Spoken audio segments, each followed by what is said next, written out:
Imagine this. You read the lesson 10 times, and the next day, it's like you never opened it at all. The classroom was quiet until his name was called.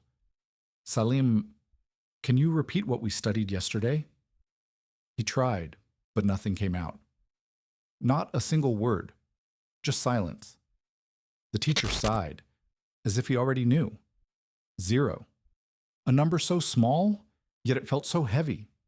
It echoed in his mind, again and again and again. And then someone else spoke. I got 18 out of 20.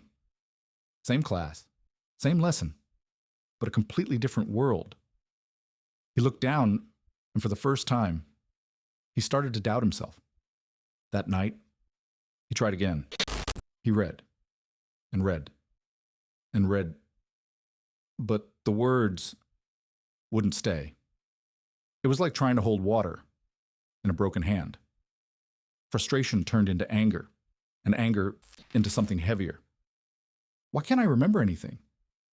He wasn't lazy. He wasn't careless. So what was wrong? But what if the problem was never him? What if he was just using the wrong way to learn? Not everyone who forgets has a bad memory. Some people were simply never taught how to remember. The room was silent, too silent. He didn't move, didn't think, didn't even try anymore. The book was still open, but the words meant nothing. And then something changed. A voice, calm, steady. You're not weak. You're just using the wrong method. He looked up, confused, but curious. Take a look at what you're doing. You read again and again without thinking, without understanding. You're trying to force your brain to memorize what it doesn't understand. And your mind is rejecting it. Your brain is not a machine. It doesn't copy.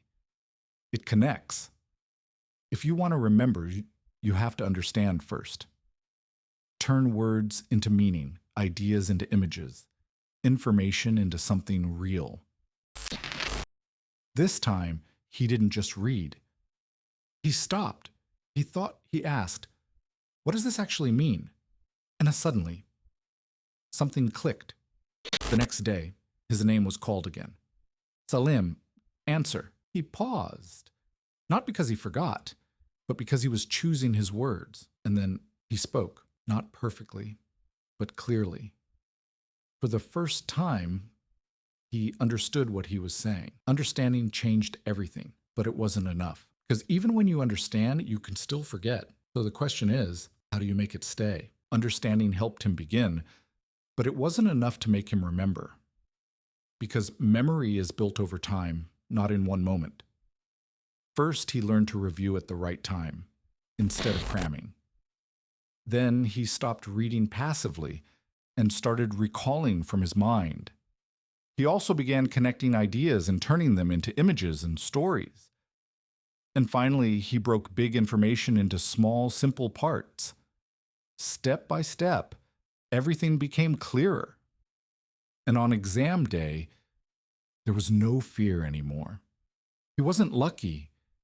He just changed his method.